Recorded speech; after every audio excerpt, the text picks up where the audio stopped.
Secundaria tercer grado. Lengua materna. Un panorama a la poesía.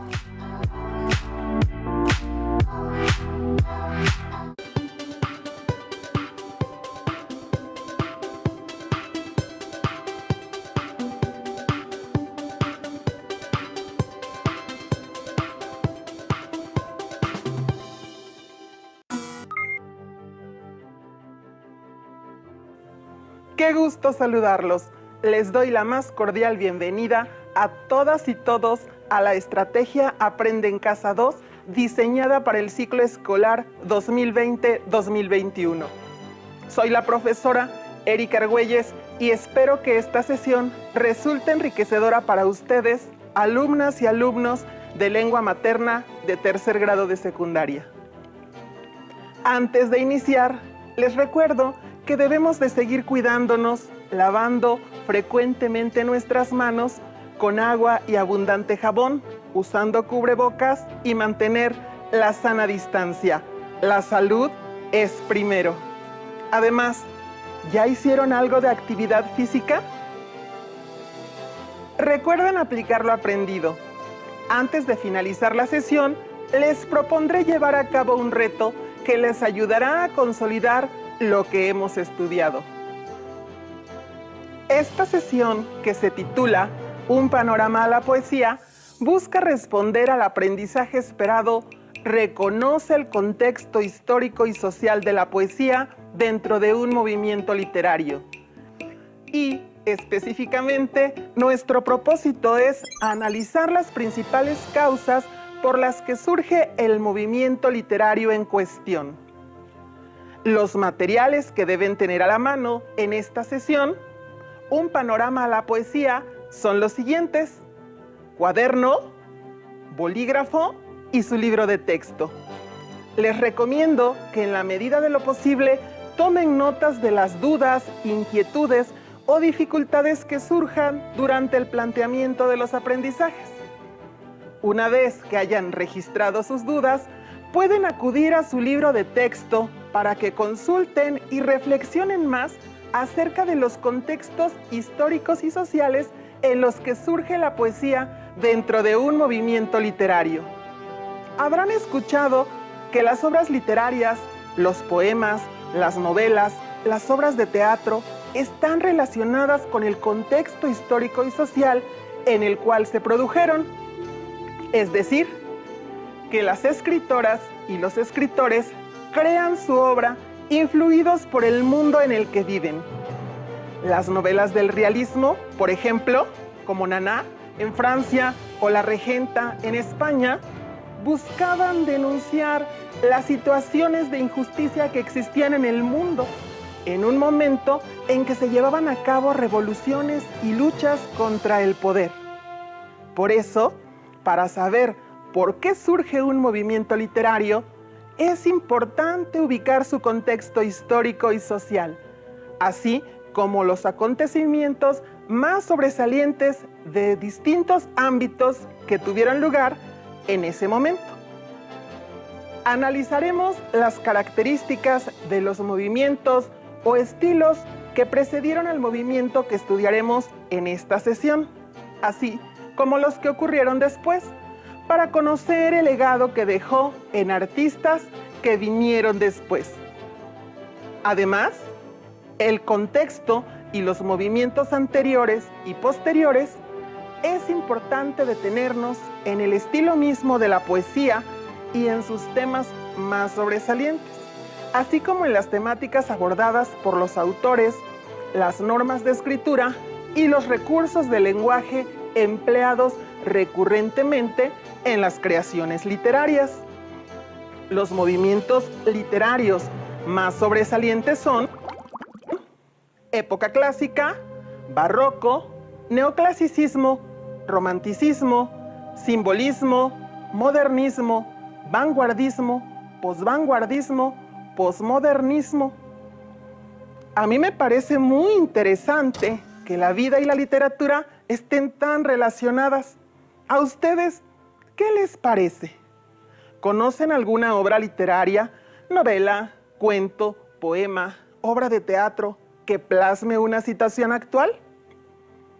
El autor refleja su percepción individual de los acontecimientos de la época, así como una forma de pensar, de expresarse y de sentir que corresponde a un momento de la historia, situado en un lugar y en una sociedad determinada. Digamos que expresa algo individual, pero en la forma en la que su sociedad lo vive. Acompáñenme a profundizar sobre la forma en que los acontecimientos de cada época influyen en los movimientos literarios y cómo se ven reflejados posteriormente en las obras de estos movimientos, como en la poesía y otros géneros. El romanticismo es un movimiento literario que me interesa. ¿Y saben por qué? Porque los poemas de este movimiento plasmaron en sus poemas los sentimientos más puros de su alma. Pero para conocer este movimiento ha sido muy importante acercarme a diversas fuentes de información.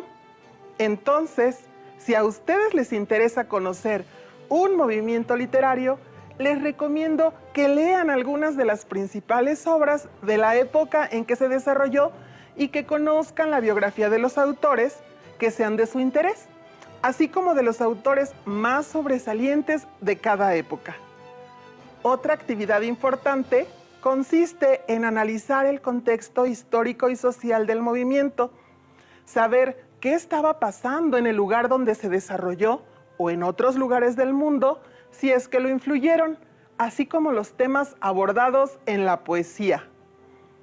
Esto es importante porque permite situarse en una época e inscribirlo dentro de un movimiento literario que define la forma en que están escritos los sentimientos que evoca y los valores que defiende. Un ejemplo de la poesía del romanticismo es el siguiente poema que les voy a leer, que lleva por título Volverán las oscuras golondrinas, del poeta español Gustavo Adolfo Bécquer, perteneciente al movimiento del romanticismo. Volverán las oscuras golondrinas. Volverán las oscuras golondrinas en tu balcón sus nidos a colgar, y otra vez con el ala sus cristales jugando llamarán. Pero aquellas que el vuelo refrenaba tu hermosura y mi dicha contemplar, aquellas que aprendieron nuestros nombres, esas no volverán. Volverán las tupidas madreselvas de tu jardín las tapias a escalar, y otra vez a la tarde, aún las más hermosas, sus flores se abrirán. Pero aquellas cuajadas de rocío, cuyas gotas mirábamos temblar y caer como lágrima del día, esas no volverán. Volverán del amor en tus oídos las palabras ardientes a sonar. Tu corazón de su profundo sueño tal vez despertará. Pero mudo, absorto y de rodillas, como se adora a Dios ante su altar, como yo te he querido, desengáñate, así no te querrán. Después de escuchar el poema Volverán las oscuras golondrinas, reflexionen y anoten en su cuaderno qué palabras se les hicieron poco usuales, así como los sentimientos que evoca el autor. Pueden anotar las palabras, buscar el significado en un diccionario y anotarlas en una ficha de trabajo. Por ejemplo, refrenar, contener o reprimir la fuerza o la violencia de algo. Madreselva, planta trepadora con tallos largos y flexibles. Sus hojas tienen forma de elipse y color verde oscuro. Sus flores son olorosas. Tapia, cada uno de los trozos de una pared hechos con tierra amasada y apisonada en una horma. Cuajada, de cuajar, se refiere a que las gotas de rocío parecen sólidas. Absorto, entregado a una meditación, lectura o contemplación. Este poema es uno de los más reconocidos de Gustavo Adolfo Bécquer, quien se inclinó por escribir sobre el amor y el desamor. Si recuerdan, el poema trata sobre un enamorado que siente tristeza por tener que dejar ir a un amor que fue importante, y al tiempo que expresa su tristeza, le advierte que nadie la amará tanto como él. El sentimiento que transmite es de pérdida, de nostalgia por lo que vivieron y ya no vivirán más. Si hablamos en términos del tema del poema, diríamos, este responde a la pregunta, ¿de qué trata el poema? Y en este caso, habla de la nostalgia que se siente por un amor perdido y el reproche que se hace a la persona que dejó de amar. Los poemas, como todas las obras literarias, exponen los valores que el poeta considera importantes. En este texto, Becker relaciona el amor y la lealtad con lo individual y lo subjetivo. Con lo individual y lo subjetivo, pues el poema transmite los sentimientos de una sola persona. Se hace énfasis en los sentimientos del poeta, como la tristeza, el amor y la nostalgia. Este poema pertenece a la corriente literaria que se conoce como el romanticismo y es una corriente que a mí me ha interesado y sobre la cual he investigado algunas cosas que les voy a compartir. El romanticismo es un movimiento cultural que se originó en Alemania y en Reino Unido a finales del siglo XVIII como una reacción revolucionaria contra la Ilustración y el neoclasicismo, que se consideraban movimientos sociales que exaltaban lo racional. Frente a esto, el romanticismo buscaba dar prioridad a los sentimientos. Es considerado el primer movimiento de cultura que cubrió el mapa completo de Europa y su apogeo se ubica entre 1800 y 1850. El romanticismo es una reacción contra el espíritu racional y crítico de la Ilustración y el clasicismo, y favorecía, ante todo, la conciencia del yo como identidad autónoma frente a la universalidad de la razón del siglo XVIII. La conciencia del yo se entendía como dotada de capacidades versátiles e individuales, como la fantasía y el sentimiento. El artista como un genio creador y al poeta como demiurgo. El demiurgo es el ser divino que produce las cosas naturales, examinando las ideas y utilizándolas como modelo, intenta plasmarlas o realizarlas en materia, del mismo modo que un artesano intenta fabricar una mesa viendo el dibujo de una mesa. Una valoración de lo diferente frente a lo común. Esto tuvo como resultado, sí, la exaltación del individuo, pero también una fuerte tendencia nacionalista. Cada pueblo debía encontrar lo que lo hacía único y diferente de los otros. En política, antepuso el liberalismo al despotismo ilustrado, el cual fue una forma de gobierno adoptada por algunas monarquías europeas del siglo XVII, en la que los reyes que seguían teniendo el poder absoluto trataron de educar al pueblo siguiendo la frase «todo por el pueblo, pero sin el pueblo». La originalidad frente a la tradición clasicista y la adecuación a los cánones. Cada hombre debe mostrar lo que le hace único. La creatividad frente a la imitación de lo antiguo. Exaltaban la belleza y la comparaban con la perfección de los dioses de la mitología. La nostalgia por paraísos perdidos. Por ejemplo, se hablaba de la infancia como una edad de oro a la que era imposible volver. Como ven, el romanticismo responde a una serie de situaciones culturales, políticas y sociales que se vivían en Europa en ese momento. Pero, para que no se sientan abrumados, revisemos nuevamente cuáles son las características de las que acabamos de hablar. Para ello, les pido que me vayan siguiendo mientras revisamos esta diapositiva. El romanticismo resultó una corriente muy diversa debido a que enfatizó la subjetividad y las emociones. Se manifestó como una ruptura de los principios de la Ilustración. Recordemos que la Ilustración sostenía a la razón como la base de todo conocimiento, por lo que el romanticismo lo que hizo fue exaltar la libertad del individuo y su capacidad intuitiva. Por otra parte, se exaltaba la belleza y los ideales, dando así libertad a los sentimientos, por lo que el espíritu creativo resultó ser más importante que la estricta adhesión a las reglas de la sociedad.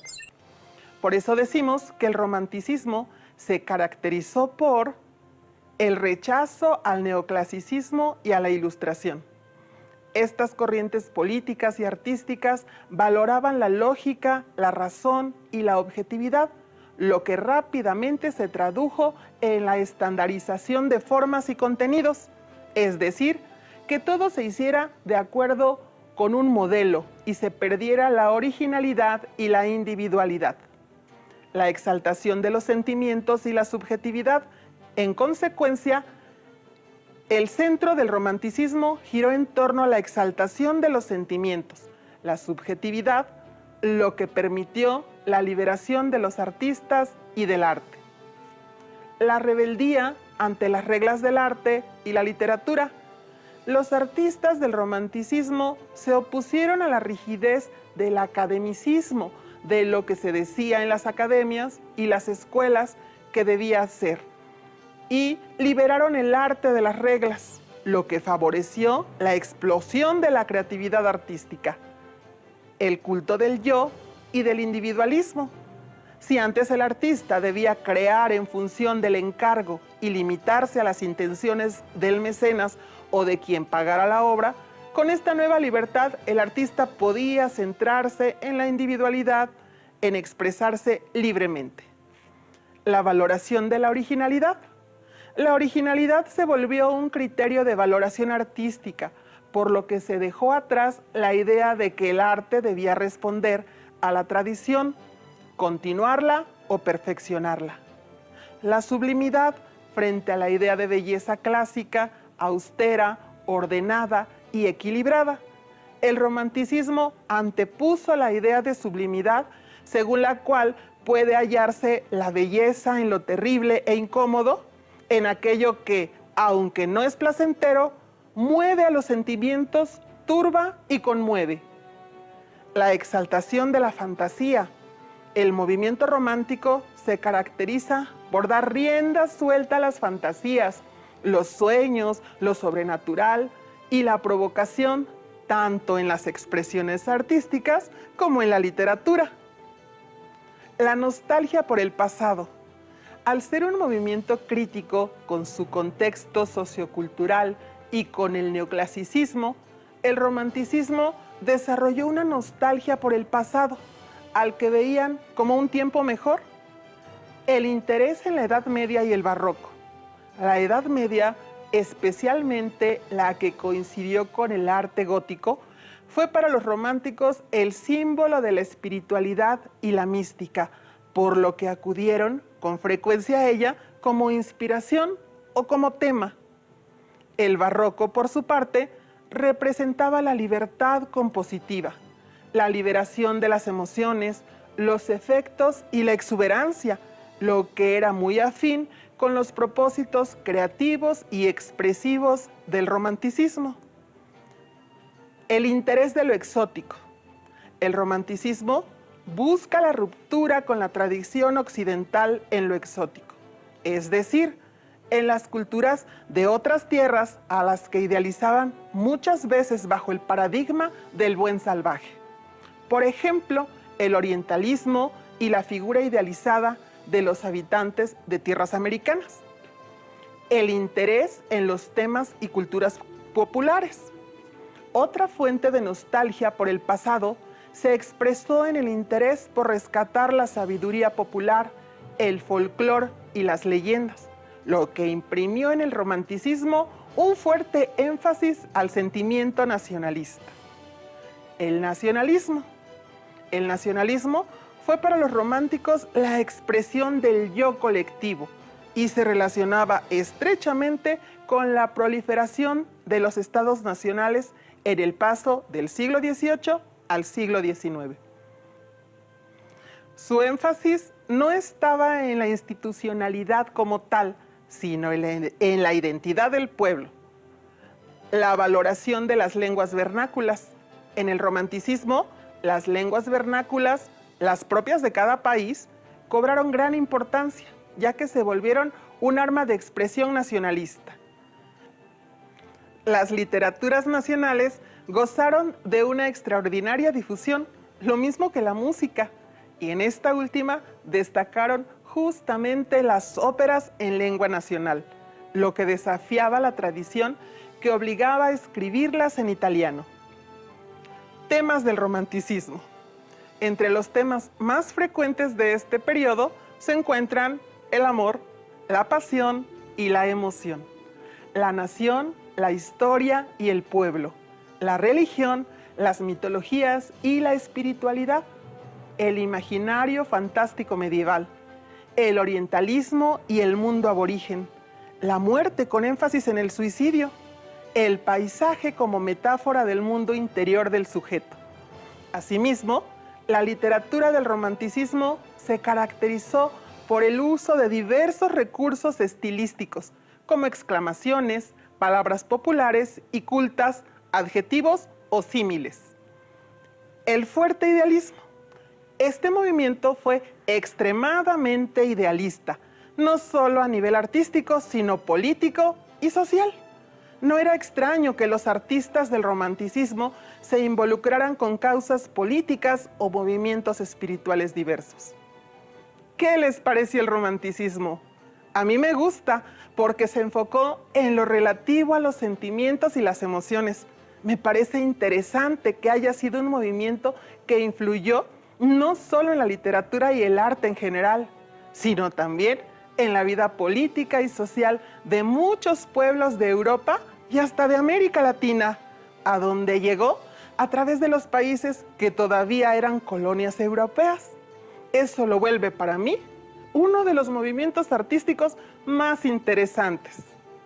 Como les decía al principio de la sesión, si a ustedes les interesa conocer con mayor detalle algún movimiento literario, los invito a que investiguen cuál es el contexto histórico y social que lo enmarca.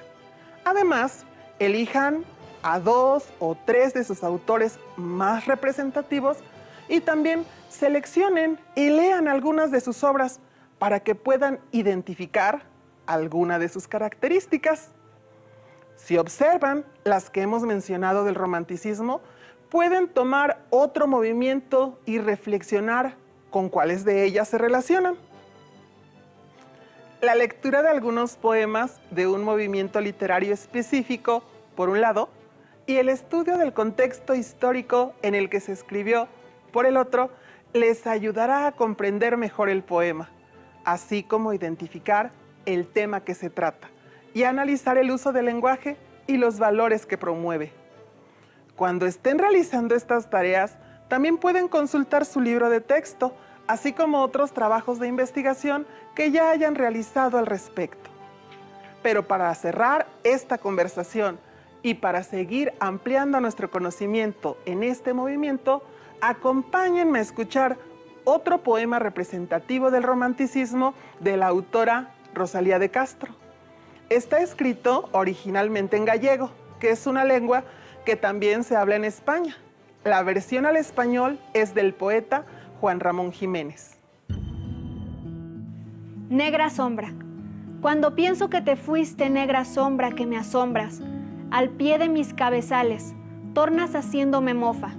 Si imagino que te has ido, en el mismo sol te asomas, y eres la estrella que brilla, y eres el viento que sopla. Si cantan, tú eres quien cantas. Si lloran, tú eres quien llora. Y eres murmullo del río, y eres la noche y la aurora. En todo estás y eres todo. Para mí, en mí misma moras. Nunca me abandonarás, sombra que siempre me asombras. Como pudieron darse cuenta, se trata de un poema corto donde la autora habla acerca de su sombra y habla de ella con enorme belleza. Se expresa de manera muy original de un elemento que forma parte de cada uno de nosotros. Para terminar nuestra sesión y afianzar los conocimientos adquiridos, les propongo un reto para que en los próximos días lo lleven a cabo. Pongan atención. Elijan un poema referido a algo que sea de su interés. Para ello, tomen en cuenta lo que han trabajado hasta este momento. No olviden incluir características del movimiento al que pertenece, contexto histórico en el que se produjo, fecha en la que se escribió y alguna información sobre el autor.